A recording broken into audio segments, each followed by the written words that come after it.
So,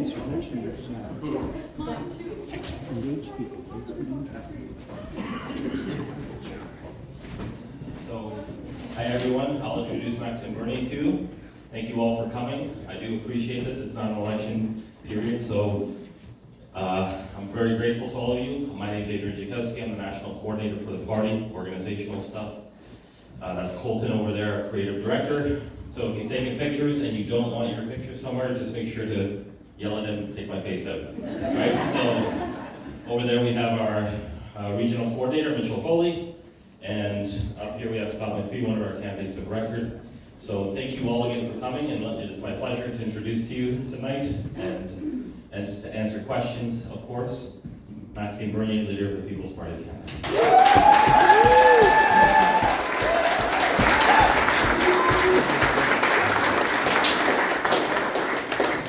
Thank you, Adrian.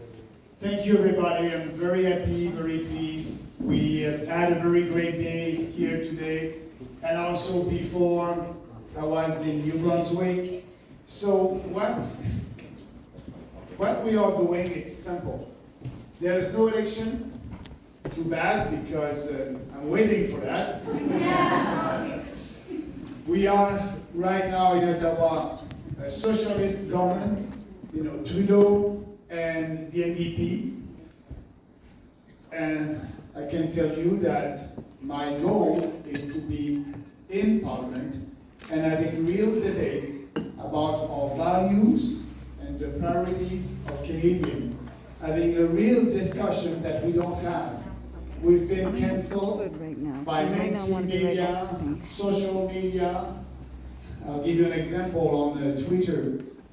For the last 2 months, we were at 185,000 followers, and usually we were able to grow about 1,000 new followers every 2 days. But we were at 185,000 for 2 months.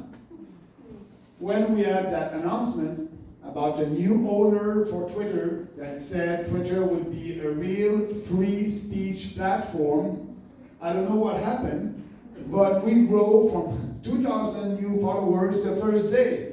So now we're back and we are growing and we are reaching more people.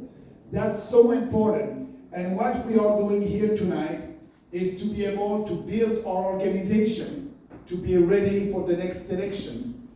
We will have a candidate in every riding, and we will give the opportunity to every Canadian to be able to vote for their values. And speaking about values, what are the values of the People's Party of Canada?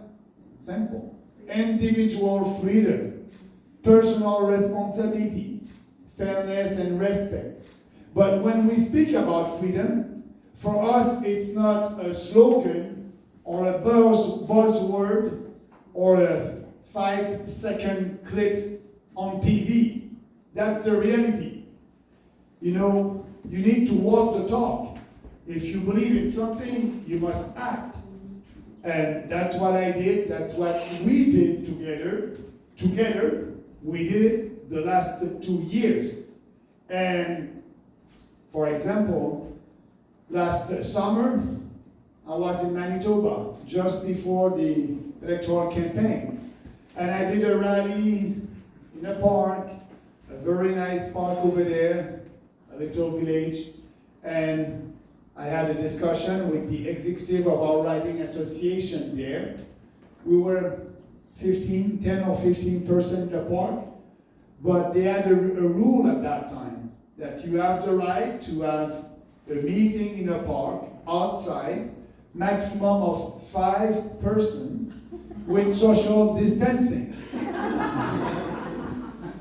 And actually, we were 10 or 15, no social distancing, no mask. After that rally, I was arrested, handcuffed, put in jail for a non-crime after a political gathering. That was political repression in Canada.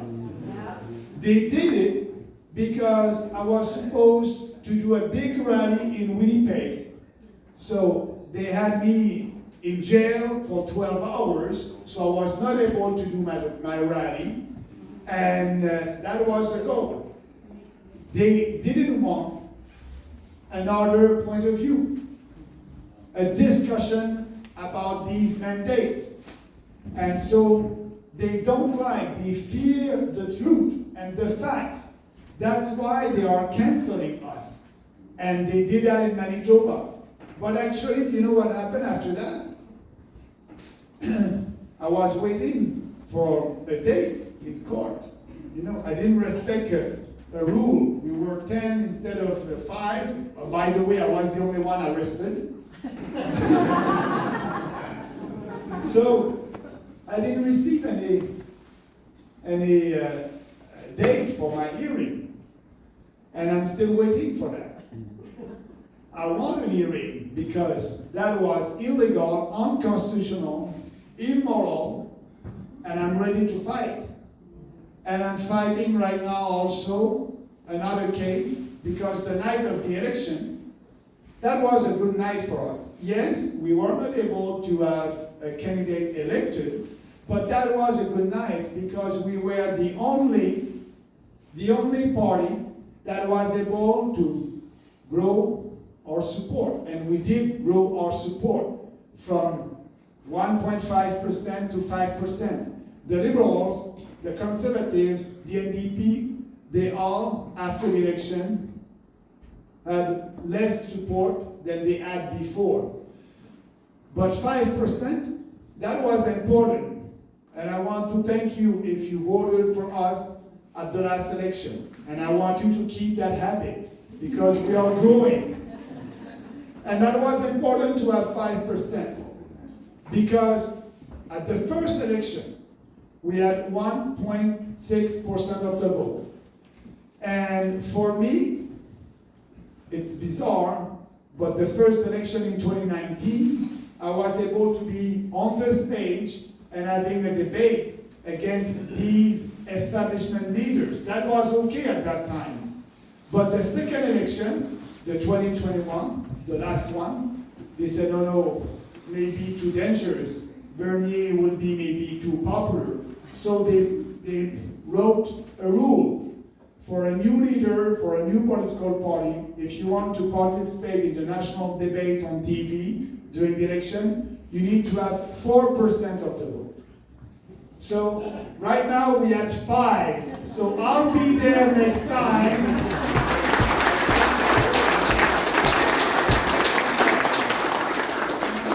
And that will be fun because you're going to see all these leaders from these establishment political parties that will say about the same thing. And I'll be there answering questions and telling it like it is. Because for us, there's no taboo subject, and we are doing politics differently. Because I don't need to do any polling and survey and focus group to know what I believe in. I don't need to do that. We created that party on 4 pillars, 4 principles, and all our policies are in line with that. What we are saying to Canadians, if you want to regain your country, if you want to have a smaller government in Ottawa that won't interfere in your day-to-day life, that will let you alone to do what you want to do with your own life. We are that party because we have faith in people, and we have faith that you have the ability, the dignity, and the right to make your own decision and determine your own destiny. That's our country. We believe in people, and that's why individual freedom and personal responsibility, that goes together. If you're free, you must be responsible of your actions. And you do good things, good for you. You do bad things, be responsible. The government must not be there every day of your life to tell you you must do that, you must not do that. And now, what is happening in our country? Politicians are looking at you like children. They think that, we must tell you what to do, what not to do. And for me, I'm looking at you as a responsible Canadian.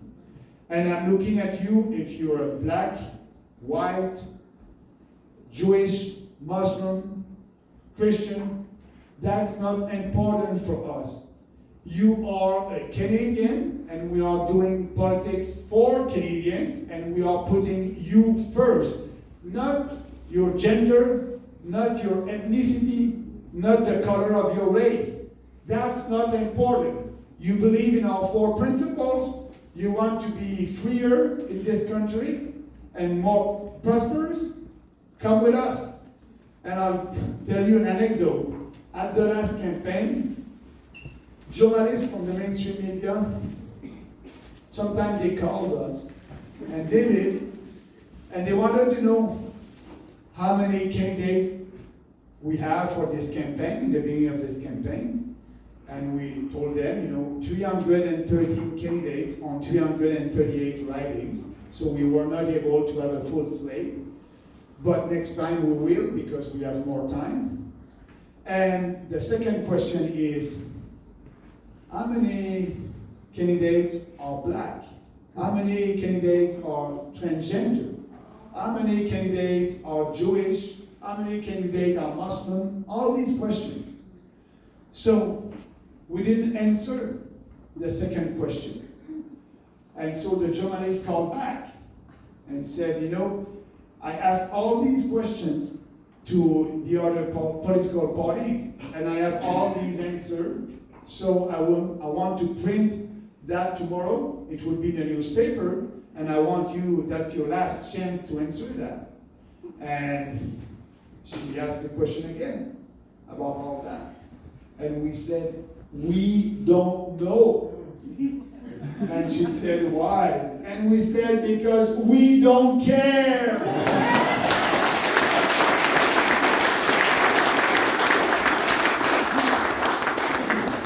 That's the sad reality. Wokeism, socialism, political correctness, we're saying no to all that.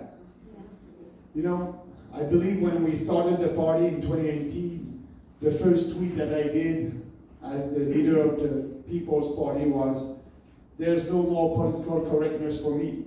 And I don't know how many likes I had, but that was very popular. So that's us, the People's Party. And we call the party the People's Party because we want to give a new alternative for Canadians. When it's the time to go and vote, you will have, and you still have, all these 4 traditional establishment parties, the Bloc Québécois in Quebec, the NDP, the Green, the Liberals, the Conservatives, sorry, 5. Yeah, they're all the same. Yeah, and us. So we are there, and that's an alternative. Because what I'm telling you tonight, I said that before, because it's the same platform, it's the same ideas. We won't change for the next election because what I'm telling you, it may not be popular. It's not important for us. We are not looking at what you want to hear. We want to tell you what is our vision for this country. And our vision for this country is a smaller government in Ottawa that will respect our Constitution, respect our Charter of Rights, respect taxpayers, and respect the autonomy of the provincial government. We don't want to solve every problem in our society. We have a nice Constitution, and some challenges are at the provincial level. We won't interfere in what your province, what you want to do in your province. And that's the only way. That's the only way to have a united country and a prosperous country. I'll give you an example. In Alberta, when you have 32% of the population in Alberta that is looking and want and are ready to vote for the independence, for the separation. That's what is happening right now in Alberta. 32% of the population wants to separate from Canada. And when you have all these establishment parties that don't address that, for them it's not important. We have a solution for that. Albertans wants to be able to control their healthcare system. They want to be able to have their own police force. They want to be able to have their own pension plan. They want to have more responsibilities, like in Quebec. And we must allow that because that is in line with our constitution. So we don't believe in a centralization and a federal government that will interfere and tell every province what to do. You know, we have different culture in this country. The culture in Quebec is very different than the culture here or the culture in Alberta. That's our country. There's no countries like that. So we respect that. If we want to be united, we need to give more autonomy to every province and they will develop their province like they want. But we must be united under our principles, our Charter of Rights. We must be united by, knowing that we have equality of rights in Canada between men and women, that we must respect everybody, that people that must come to our country must share our values. And when I said that at the election in 2019, oh my God, you want to reform the immigration system? That's racist. That's not. This country has been built by immigrants, and we must be proud of that. People came here to share our values, to be in a free country. And I did a lot of rallies the last couple of months, and people are coming to me and saying, Maxime, I'm coming from Russia, I'm coming from another communist country, and I wanted to come here for my freedom, but now it's like my old country. We don't want that. That's why we are saying we need to have a real debate on immigration that we don't have. But the conservatives, the liberals, the NDP, it's always more and more and more. So what we want to have people that will come here, will have a job, that will be easier for them to participate in our society, to be part of our society. But now we have mass migration. 450,000 people a year. 450,000 a year. It's the population of Nova Scotia every 2 years. That's mass immigration. But the worst of that, we don't have skilled immigrants. 76% of them are refugees, and I must add fake refugees because they're crossing the border in Quebec at the Roxham Road with their Gucci's and all that. And I don't believe that their life is in danger in the state of New York. We need to help the real refugees where they are waiting somewhere in a camp and where their life is in danger. So that's not what we are doing. These people are jumping the queue. And we must stop that. We must stop that. If they want to come to Canada, they must come by an official point of entry. But they don't want to do that, because if they're doing that, we're going to ask them a question. So why are you here? Oh, I'm a refugee. No, you're not. You're coming from the US, so go back to the US. But we have an agreement with the US, and if they're crossing outside the official point of entry, we won't ask that question. But we, and I said, we must, I don't want to build a wall, but maybe a little fence. And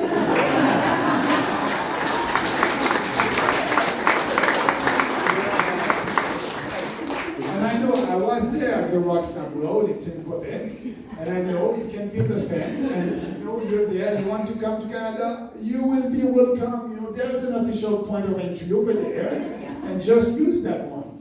It's simple like that. So 76% of our immigrants right now are refugees and people coming under reunification of family. What is reunification of family? You are a skilled worker and you come here in Canada. You have the right to have your wife or your husband and your kids.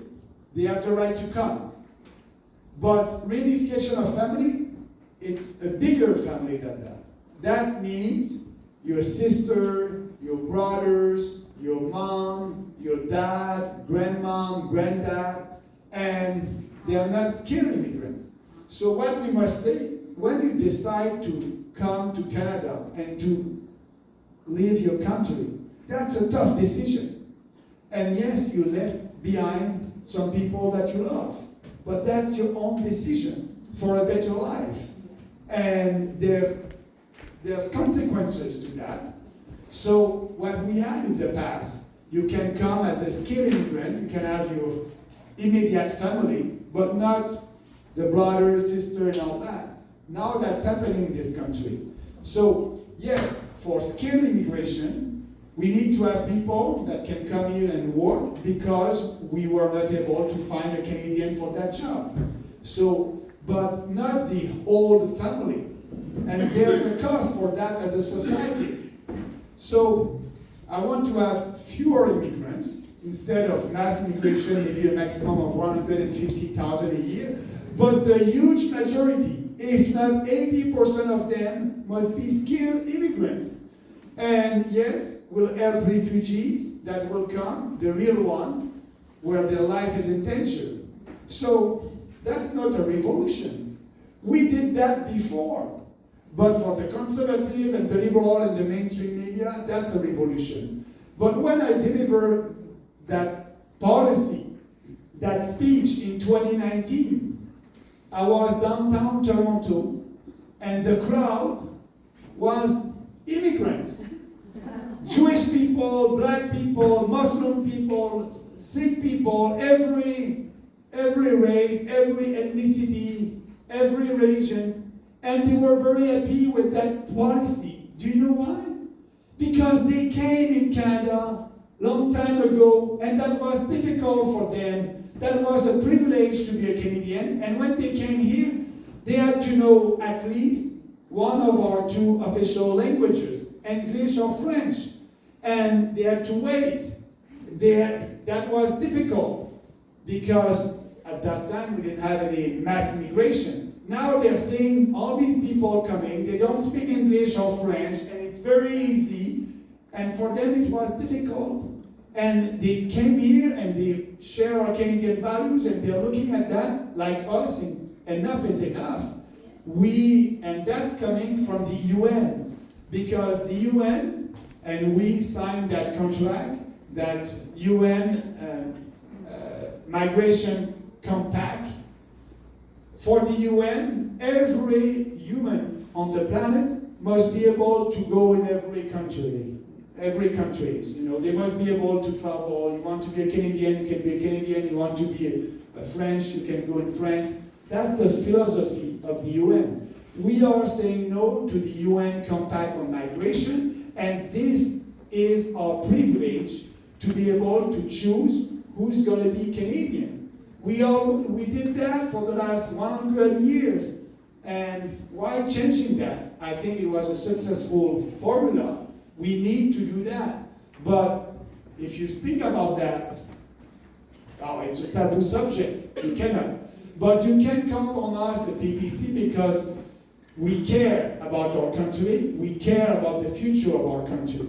And we will speak about it until we win that battle, until we change. And we don't need to be in government to have that debate. We just need to be there to grow our support from 5, maybe to 10%, and we'll have candidates elected.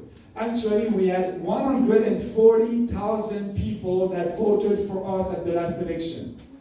Imagine if every one of these voters, everyone tried to find 10 new supporters. We will be at 8 million votes. With that, we'll be at 20%. So it's not about me. it's about us. It's about us to grow our movement step by step. And 20%, we can be the official opposition. We can impose by convincing people our philosophy, our values, and I think that's important. But also, like I said before, 40% of the population didn't vote at the last election. 40% of Canadians didn't vote at the last election. Why? Because they're looking at these establishment politicians. What are they doing? They're all the same. You know, it's always the same. They're telling us something. They're doing the opposite. I don't believe in that. I won't vote. But they don't know that we exist. If they can know, if we are able to reach them, we are doing politics differently, because what I'm saying today, I said the same thing last year, and I will say the same thing next year, and that's the way. Polling or not, we don't do that. First of all, we don't have the money for that. Second, we don't need it. So we can grow. There's a pool over there. And I did a mistake when I was doing the last campaign. I think I was in Toronto, I don't remember where. But I delivered a speech over there, and I said at the end of the speech, we are the only real conservative party, blah, blah, blah, blah, blah, blah. So after that, I was shaking hands and taking photos, and a lady came to me and said, Maxime, everything was good, everything that you said, except at the end, when you said, we are the only real conservative party. You know, I voted for the Green, and I'm with you. I don't like to hear that. What do you mean, Papa? What do you mean when you're saying that? You're not a conservative party, you're a people's party. I said, yes, sorry, I did a mistake. What I want to say, we are fighting for real conservative values, family values. That's what I wanted to say. And I won't repeat that, I promise you. So, sorry, I didn't respect my promise now. But she was right. We are fighting for conservative family values. You know, we believe that a little boy is a little boy, and a little girl is a little girl. That's it.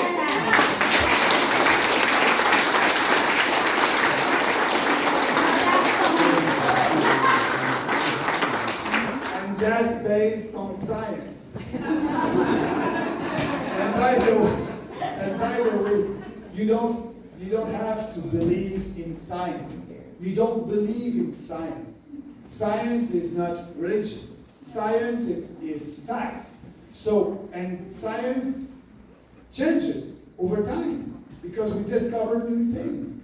So, you know, you have a study and you have to look at the result of that. That is science. So, I don't believe in science.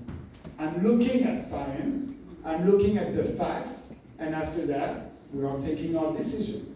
So all what that happened the last 2 years, they told us everything is based on science. That was a lie. That was a big lie. They told us, 2 weeks to flatten the curve. Only 2 weeks. And after that, they said, when 75% of the population will be vaccinated, that will be it. You will regain your freedom. You'll be able to go to a restaurant and all that. That was another lie.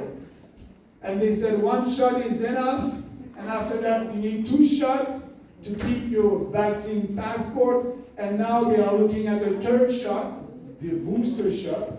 So why a booster? Why a booster if the vaccine is efficient?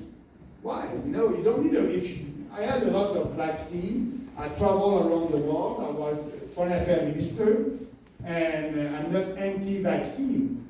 But I didn't need 2 or 3 shots for the polio vaccine. I had only 1. That was it. So all that, we must question that.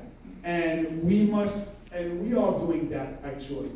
So the challenge that we have, the propaganda was very efficient the last 2 years. Actually, in Quebec, in my own province, the Quebec government spent only in advertising on COVID-19 spend $150 million. It is more than all the provinces together and the federal government. So the fear was very efficient. It was so efficient that when they said, there's a curfew in Quebec, you cannot go out at 8 o'clock at night up to 5 o'clock in the morning, because the virus is very, very dangerous at night. The population agreed with that. They were asking for more because of that propaganda. And so that's what happened the last 2 years. The federal government gave a lot of money also in advertising, in mainstream media. Also, Trudeau had a fund of $500 million that he gave to CBC, CTV, Global. So you have the media. The media was the propaganda arm of the government. And you had also the censorship on social media. So that was difficult. And now it's a little bit easier to reach to people and to explain. And they're more open because now they know after 2 years they had COVID, or they know that somebody that had COVID, and that was not so dangerous. Yes, the virus was very dangerous for older people with comorbidities, we know that. But for younger people, it was not. So now they're more open, and the propaganda is less efficient. They're more open to listen the other point of view. And that's why I believe that we can grow our support. And we will grow our support. That's a question of time. And I believe that when they will try to do the same next winter, that would be very difficult for them. They won't have 85% of the population that will go there for their third shot or their booster. It will be very difficult. And we must keep the pressure there. And that's what I'm doing. I'm doing that as a leader of the National Party. My job is to try to change the public opinion. And I'm doing that with you. And that's what you're doing also. Freedom fighters, the rallies that you did every week, people are seeing you, and in the beginning they were looking at you like, oh, maybe crazy people over there. They did the same thing to me, so. But now, they're looking at you and they, I believe, respect you a little bit more, and they will more in the future. So we must put pressure, and that's what we're doing together. So it's all about what we believe in. But if you believe in something, and you don't have the courage to speak about it, what is the goal? What is the goal to believe in something if you cannot openly, with passion and conviction, speaking about it? That's what we must ask our fellow citizens. You want your country back? You want your kids to be able to go to school, to play with others, without any mask, without anything like it was in the past? Express your point of view. Be part of the change. That is what we are asking Canadians. Be part of the change. Be the change with us. And if you do that, we're going to win that battle of ideas, that ideological revolution, like I call, faster. And that's why I like what I'm doing. And at the PPC, we are fighting for you, for your rights, and we will always do that. So I spoke about the immigration policy. I can speak about what is happening right now, and here, all across the country, about the economic crisis that we have. It's the inflation. It's all over there.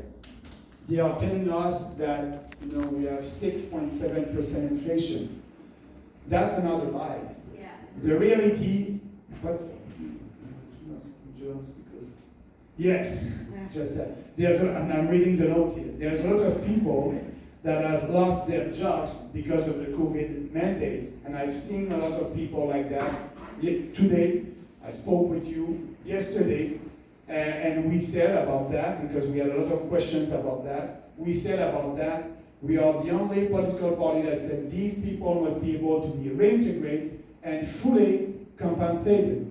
Fully, they must be able to have the salary that they didn't have because that was illegal, unconstitutional, and unethical. That's our position. Not only everybody else.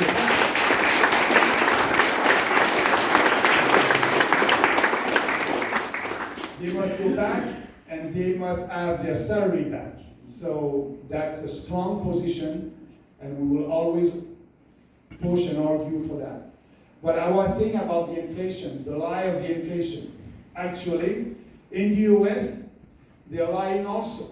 The inflation in the US is supposed to be 8.2%. But in reality, the inflation in the US is 17%. Why I can say that? Because if you use the same formula that we used in the 1980s to calculate inflation, the same formula, you have 17%. So politicians don't like inflation, and they play. Inflation is a basket of goods and services that you have at one time, and you look at the price of these same goods and services a little bit later, and you have inflation. But if you put in your basket of goods, because the steak is going up, and you put, I don't know, milk that is not going up, and you don't have the steak anymore in your basket, you're able to play with the numbers. And that's what they did. They changed the formula in Canada and the US. So if in the US the official rate is 8.2 and the real one is 17, I believe here the official rate is 6.7%, but the real one must be 12 to 15%. Just do your grocery and you know it. 12% inflation. And actually, inflation is bad. If you have 2% inflation, that's not good. If you have 20% inflation, that's not good, because we are losing our purchasing power. When you have inflation, it's because we have a big government in Ottawa, in the US, in Europe, everywhere, and these governments are spending money that they don't have, like Trudeau did, a huge deficit of $450 billion. We are paying for it right now. People are telling me, my kids will pay for that. No, it's not your kids, it's you right now with the inflation tax. We are paying that right now. Why? Because when Trudeau did that, he didn't have the courage to tax us, to take our money in our pockets and bring that back to Ottawa. He didn't have the courage to do that, to spend the $450 billion, because he knew that, that would be a revolution, taxing people, and to be able after that to give that money back to some privileged people in our society. So that being said, what he did, he created a huge deficit, and the Bank of Canada bought Canadian bonds. And the Bank of Canada was buying our bonds. By doing that, they were printing. The Bank of Canada was printing money out of thin air. So when you have a lot of money and the same amount of goods and services, you have inflation. You have more money chasing fewer goods. So you have inflation, and inflation is coming because of the Bank of Canada, because of the Trudeau government with this huge deficit. And inflation is like a tax, because instead of the federal government taking your money in your pocket, what the federal government is doing is keep your money. Yeah, you can keep your money in your pockets. We won't tax you. But you cannot buy the same amount of goods and services with your money. That's why you are poor. Our standard of living is going down. That's a reality.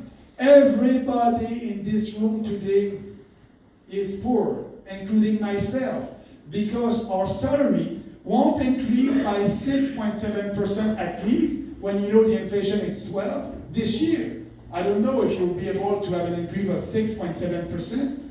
First of all, a lot of you lost their job with the COVID mandate, and COVID passport. But that being said, that's the sad reality of today. If you are working for the people and with the people, you must be able for you to keep your purchasing power. That's what we want to do. We want to tell the Bank of Canada, because the Bank of Canada, as I told you, they have an inflation target of 2%. Now they created 6.7% officially. For me, it's more 12. So we need to tell the Bank of Canada, you need to have an inflation target of 0%. 0% inflation, everybody will keep their purchasing power. We won't be poor. So that's part of our policy. And it's very important. So that's a sad reality. But the establishment politician won't tell you that. For example, Pierre Poilievre is saying, oh, no, I need to fight inflation and blah, blah, blah. But he doesn't have the answer. And he doesn't want to go there. Because, it's not popular to tell the truth to Canadians that we are poor, and that's a huge tax, and, And also, if you speak about that, the solution, as a politician, you must balance the budget. The fact is to have a 0% inflation target with the Bank of Canada, but the Bank of Canada was able to print money out of thin air because the federal government did deficit. So if you are logic with yourself, the solution also is to balance the budget. And if you balance the budget, you cannot, as a politician, tell Canadians, I will give you that, I will give you that, I will buy, and the conservatives and the liberals, they like to buy your votes with money that they don't have, and when they're doing that, you are poor every time. So you need to be logic with yourself, and you need to have a policy that will balance the budget. That's what we are offering to Canadians. And like at the first debate that I did, when I was against these leaders in 2019, at the end of the debates, they have one Canadian that asks questions. That's very popular. They ask questions to these politicians, and they're very nervous. And I must admit that also we, on the stage, I was, myself, very nervous in my first debate in 2019. But the lady, a very nice lady, 65 years old, and she said, Mr. Bernier, and that was a question for me and the question for all these other candidates, and lucky for me, I was the last one to answer. So I was able, and she asked the question, what will you do for my pension? That was a nice question. Nice lady asking that question. All the others said, yeah, we will increase your pension, we will do that, and we will do that, blah, blah, blah. And when I answered, I looked at her, I said, nothing. Nothing, because I want to balance the budget. I hope I can tell you that I will increase your pension, but I cannot. That's the sad reality. We will balance the budget, and after that, if we have surplus, we'll look at it. But I cannot promise to give you more because we are bankrupt. We don't have any money. So that was. So that's the reality. That's why I'm saying we are doing politics differently. As a politician, I want to please everybody. I want you to love me and to vote for me. Change your name to Turo. But when you cannot, you tell the truth. And I don't know if she appreciates that, but after that, I was back on the campaign trail, and people, Bernier, I listened to your answer. My God, I was surprised. You had the guts to say that on TV. I said, yes, we became a little bit crazy. But that's us. That's what we want to do. We want to balance the budget, but by doing that, it will be easy. I won't balance the budget by increasing your taxes. There are so many expenses that we can cut, starting by the CBC. $1.2 billion, and we'll do that. But I like your reaction. You think that CBC is a woke organization and a socialist organization? You're right. But Radio-Canada in French is worse than CBC. So I'll do that in English and in French.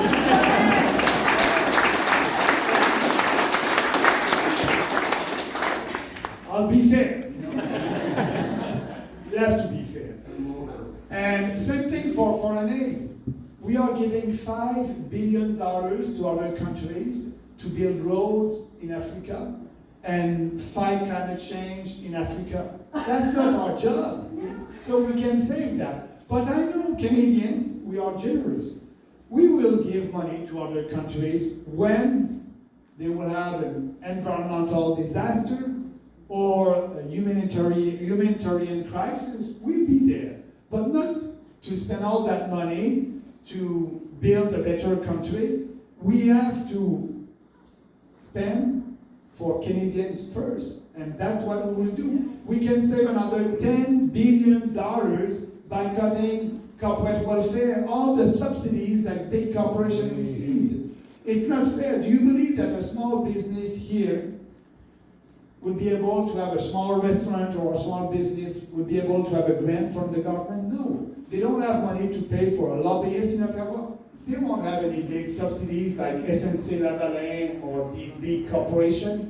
So we will cut that. That would be fair for every business. Every business must pay their taxes. And you know, if they're not good and they're not producing a good product, but that's it, you know, that's not the role of the government to help them. If they are not competent enough, that's life, you know, you must be responsible. Back to responsibility. So we can save $10 billion there, $5 billion for NA, $1.2 billion for CBC. I can go on. We, you know, Health Canada, that department, we don't manage any hospital at the federal level. That's a provincial jurisdiction. But we spend about, if my memory is good, $199 million just for the civil servant in Health Canada. So let's open the doors and, you know, do a big reform there, less regulation. So we will look at every department, every one of them, and save money. Same thing for the UN. We are giving a lot of money to the UN for, I don't know, the climate change committee and all these committees. What we will do, we will look at what the UN is doing, and if it's in line with our values, with what we believe in, that would be okay. If not, we'll cut. But I believe that we'll save a lot of money.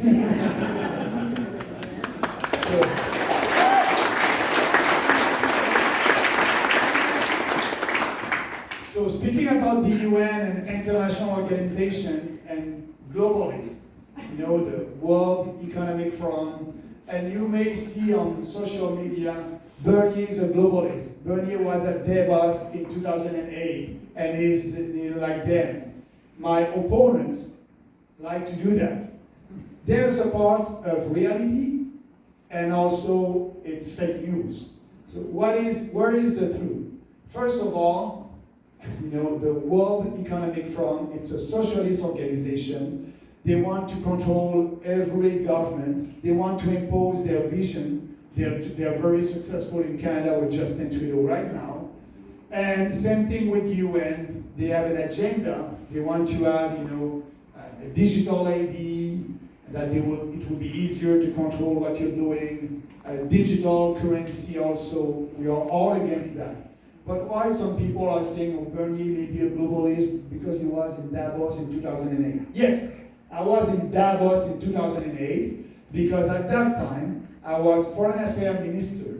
And if you remember, in 2008 we were in war in Afghanistan. And as you may know, our Canadian forces didn't have at that time and still don't have great or good equipment. And I was there to ask all my counterparts, because as you know, Foreign Affairs Minister for other countries were there for that meeting at the same time. So for me, it was very good to be there because I had a chance to have meetings with my counterparts, Foreign Affairs Minister from France, from Germany, from Britain. And my goal was to ask them to help us in Afghanistan. And I was successful. France did help us, Germany also. I had 2 days meeting with them. I didn't assist to that conference, the World Economic Forum conference. I was there for my own little meetings with them. And after that, I left. So that's why they know that I was in Davos, and they said Bernier was in Davos to listen to the World Economic Forum conference. No, I was there to have my separate meetings with these foreign affairs ministers, and I did it. And I'm very proud because we were able to have help, and that was very important at that time for our country. So I'm not a globalist. I will fight for our sovereignty. That's why we are putting Canadians first and our country first, not the UN, not the World Economic Forum, not the World Health Organization.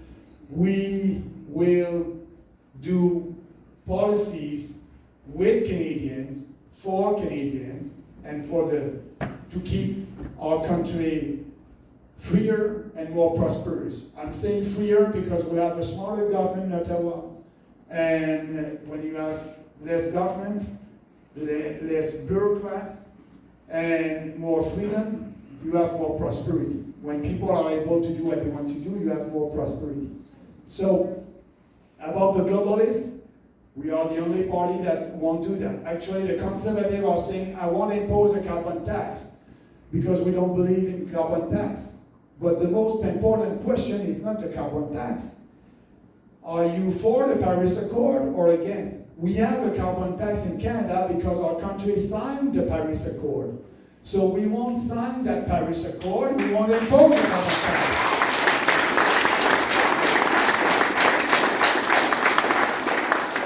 So they can say they're against a carbon tax, but they will put more regulations because they believe in the Paris Accord.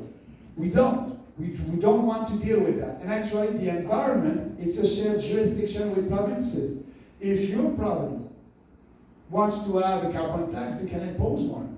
They can do what they want. But we at the federal level, I think we will be more busy. We still have lakes and soil and air that are polluted in 2022. We still do something there, very concrete for the environment.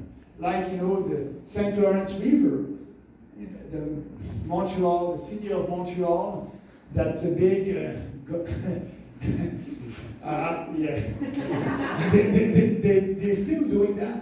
They're still putting that in the St. Lawrence River. So I think we can fix that in 2022. The money must go there for the environment, but it's not only the city of Montreal. Other cities must do that also. So let's do that. And that's why on climate change, we let that to provinces. No Paris Accord, no carbon tax, no more regulations, but we'll try to do something more concrete for the environment.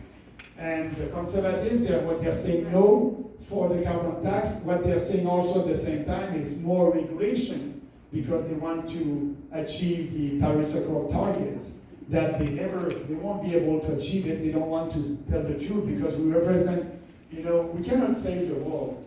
Our green gas emission in Canada is less than 2%. You cannot save the planet. We can do everything, but we won't save the planet. So be realistic about that, but they don't want, because they want to have the support of the radical environmentalists. We don't. If you're a radical one, we don't want to have your support. We are common sense environmentalists. We can do something very great for the environment. So it's about 8 o'clock. I think it's enough for me. I want to be able to have a discussion with you. And if you have any question, if I have the answer, I will answer. If I don't have the answer, I'll tell you. But I want to have that discussion because I want, when I will leave tomorrow morning, I want you to know the PPC. I want you to know what is our goal, what we want to do, and I want you to be confident to speak about one of your friends or family or sister or brother about our party, and that's still a challenge because of the mainstream media that is canceling us. Actually, my team called the local media here for me to be there. They don't know we don't want Bernier. Actually, I think it would be better in Halifax. They are open, so I'll do some mainstream media over there. But that's our big challenge. So we need to win that battle with you, speaking to your friends, your family, your co-workers, and that's why I want to be able to answer your questions. And I want you to know that our goal is to always fight for our country, putting our country first, you first, and being realistic, doing politics differently. And that's what we will do. That's my promise. This party won't change. What I said in 2018 is the same thing that I said in 2019, and it will be the same thing at the next election. So if you like our platform, come with us. If you don't like our platform and you don't like what I just said tonight, I respect you, but I won't change, so you can vote for another party.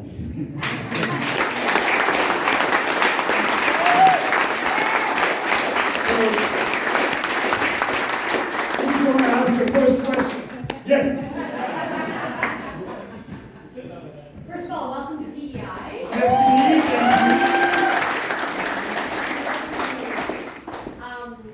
And so, while we're trying to change the court of public opinion in terms of the People's Party of Canada, one of the big concerns that some people might have, especially being in a dairy producing region, is the whole issue of supply management. I'm wondering if you could talk about that, please. Thank you.